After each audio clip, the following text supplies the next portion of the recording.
एक दिन राजू अपने घर के बाहर आंगन में बैठा अखबार पढ़ रहा था। पढ़ते पढ़ते उसकी नज़र एक हेडिंग पर पड़ी जिसमें लिखा था, दिल्ली के एयर क्वालिटी का गिरता स्तर, स्लिप हुआ मॉडरेट लेवल पर। वह थोड़ा कंफ्यूज हुआ। उसके दिमाग में एक प्रश्न आया कि एयर क्वालिटी क्या होती है। कुछ दिनों बाद उसने फिर से एक न्यूज़ पढ़ी जिसमें लिखा था, दिल्ली AQI का स्तर हुआ खतरनाक, AQI इंडेक्स पहुंचा 353। अब उससे रहा नहीं गया।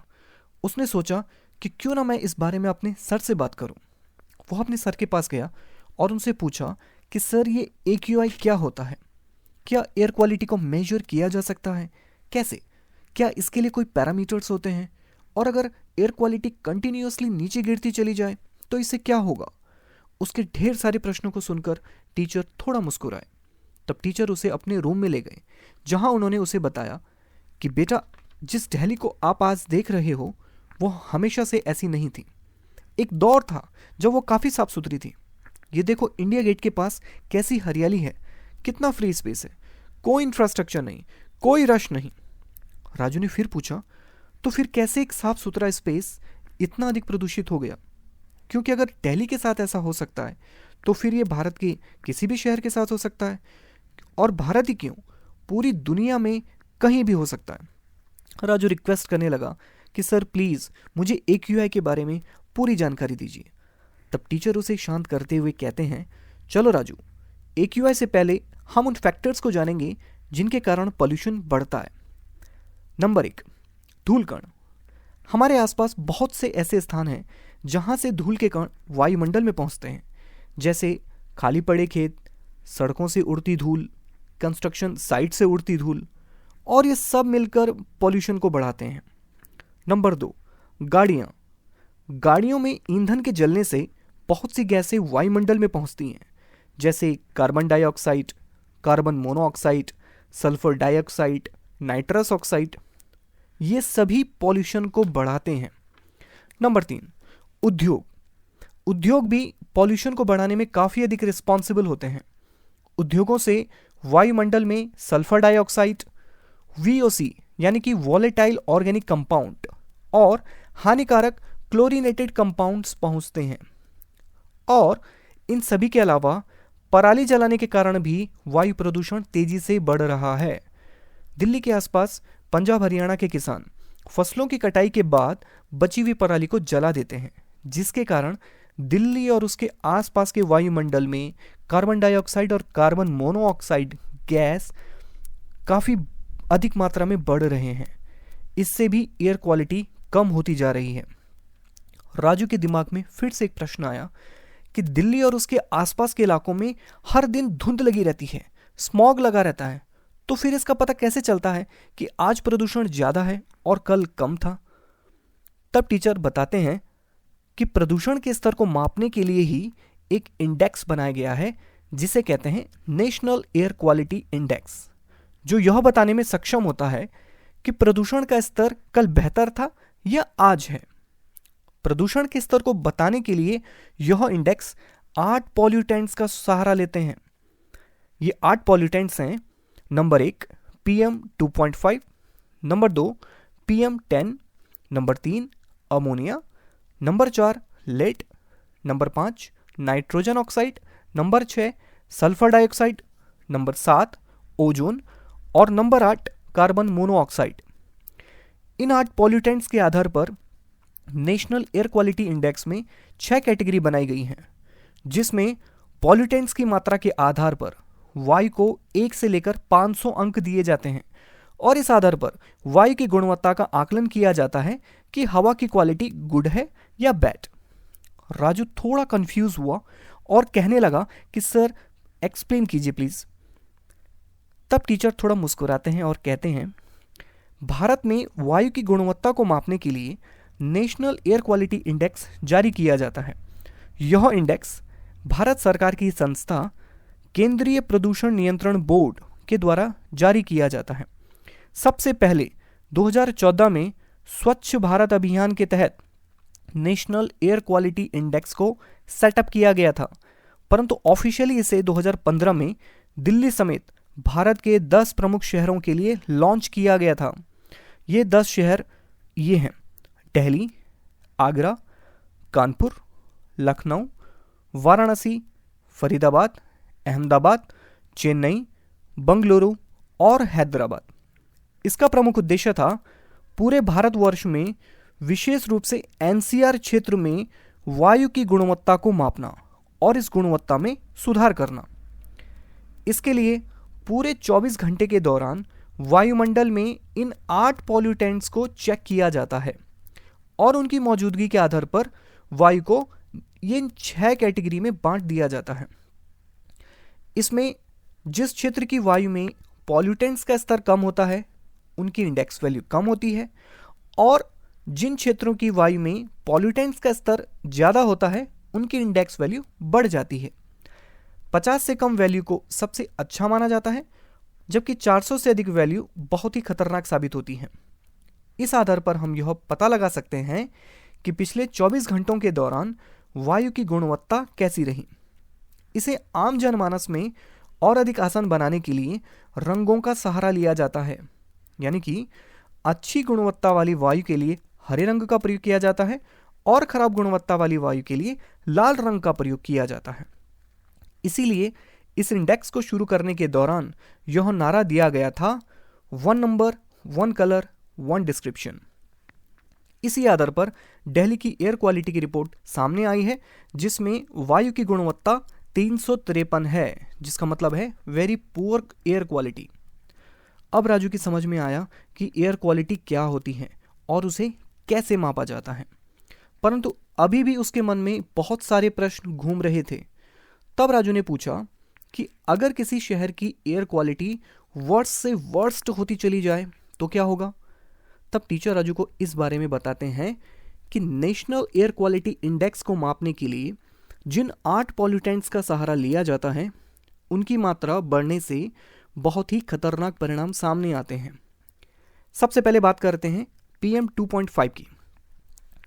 PM का अर्थ होता है पर्टिकुलेट मैटर ऑफ पॉल्यूटेंट्स, अर्थात एक विशेष प्रकार का प्रदूषक जिसका साइज 2.5 माइक्रोन या इससे छोटा होता है।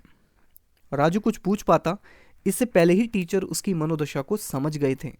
तब टीचर कहते हैं कि चलो पहले मैं तुम्हें आकार के विषय में कुछ बताता हूं। देखो, बेसबॉल का साइज होता है 10 सेंटीमीटर। मार्बल जो हम घरों में यूज करते हैं उसका साइज होता है 1 सेंटीमीटर। नमक के एक कण का साइज होता है 1 मिलीमीटर। हमारे बाल का साइज होता है 100 माइक्रोन्स। हमारे खून में जो रेड ब्लड सेल्स होती हैं उनका साइज होता है 10 माइक्रोन्स, और बैक्टीरिया का साइज होता है 1 माइक्रोन। तो इस प्रकार 2.5 माइक्रोन से छोटे आकार का प्रदूषक PM 2.5 कहलाता है। इसका आकार इतना छोटा होता है कि यह हमारे फेफड़ों तक आसानी से पहुंच जाता है, जहां वे एल्वियोली तक पहुंच सकते हैं और अंत में रक्त प्रवाह में प्रवेश कर सकते हैं। PM 2.5 पॉल्यूटेंट हमारे लिए बहुत ही खतरनाक होते हैं। एक रिसर्च में यह बात सामने आई है कि PM 2.5 के कारण श्वसन रोग की घटनाएं बढ़ने लगी हैं, जिसके कारण हार्ट अटैक के मामलों में वृद्धि देखी गई है। WHO का मानना है कि वायु प्रदूषण दुनिया भर में हर साल 7 मिलियन लोगों को मारता है, क्योंकि 10 में से 9 लोग हाई AQI लेवल में सांस लेते हैं। राजू बहुत ही ध्यान से सुन रहा था।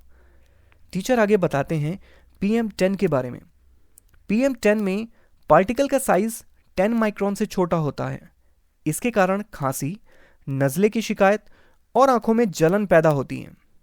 PM 10 का स्तर बढ़ने पर सीने में जकड़न या सांस लेने में कठिनाई हो सकती है।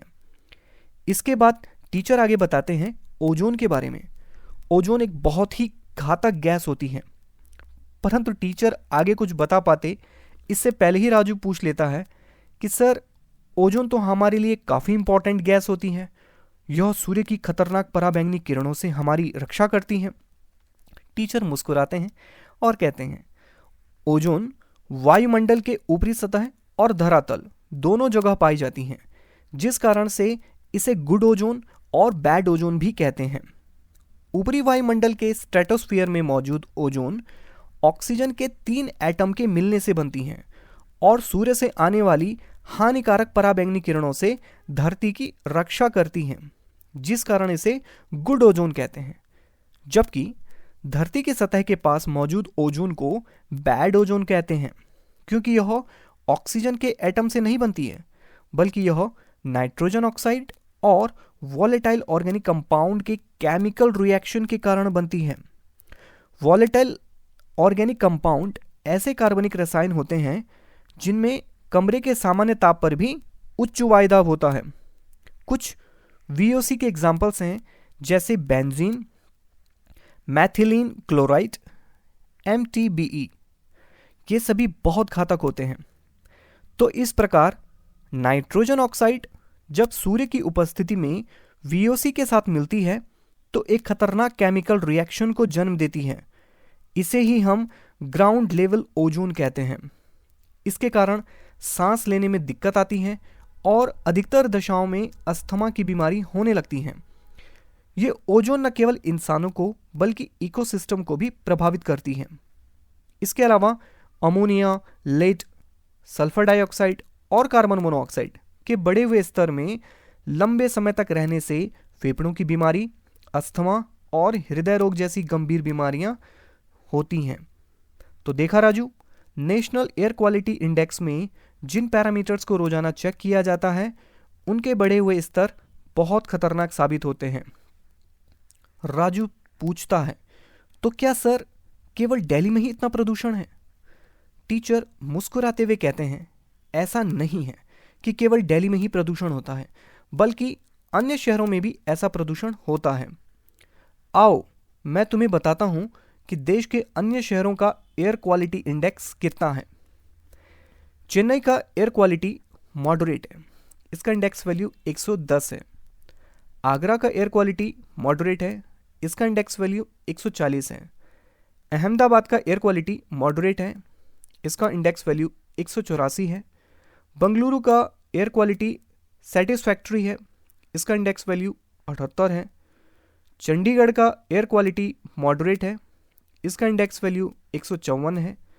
मुंबई का एयर क्वालिटी मॉडरेट है, इसका इंडेक्स वैल्यू 174 है। कोलकाता का एयर क्वालिटी मॉडरेट है, इसका इंडेक्स वैल्यू 132 है। वैसे अभी भारत के सभी शहरों का AQI चेक नहीं किया जा सकता, परंतु कुछ प्रमुख शहरों की एयर क्वालिटी के बारे में जानकारी प्राप्त की जा सकती है। इसके लिए तुम्हें केंद्रीय प्रदूषण नियंत्रण बोर्ड की वेबसाइट www.cpcb.nic.in पर विजिट करना होगा। इसके बाद राजू के दिमाग में एक प्रश्न आता है कि सर, क्या केंद्रीय प्रदूषण नियंत्रण बोर्ड ही दुनिया के अन्य देशों की एयर क्वालिटी को चेक करता है? टीचर मुस्कुराते हुए जवाब देते हैं, नहीं, ऐसा नहीं है। दुनिया भर में एयर क्वालिटी को UNEP यानी कि united nation environment programme monitor करती हैं। यह UN हैबिटेट और स्विट्जरलैंड की संस्था IQ एयर के साथ मिलकर दुनिया भर के लिए एयर क्वालिटी डेटा बैंक तैयार करती हैं।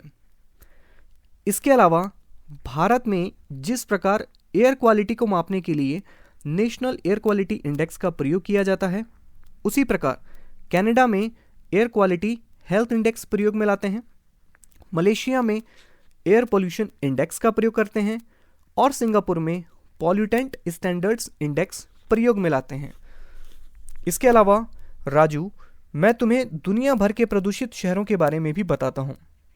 इस सूची में पहले स्थान पर है क्रोएशिया का जाग्रेब शहर, इसका US AQI स्कोर 204 है। दूसरे स्थान पर है पाकिस्तान का लाहौर शहर, जिसका US AQI स्कोर 190 है। भारत का कोलकाता शहर तीसरे स्थान पर है, जबकि दिल्ली छठवें और मुंबई 9वें स्थान पर है। तो इस प्रकार भारत के 3 शहर टॉप 10 प्रदूषित शहरों में आते हैं।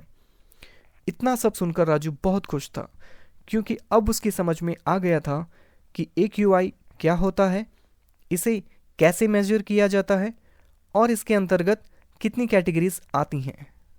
आशा करता हूँ अब आपको भी समझ में आ गया होगा AQI और उससे जुड़ी हुई जानकारी के बारे में। तो ऐसे ही मज़ेदार जानकारी के लिए चैनल को लाइक कीजिए, शेयर कीजिए और सब्सक्राइब कीजिए। मिलते हैं अगली वीडियो में अगले टॉपिक के साथ। धन्यवाद।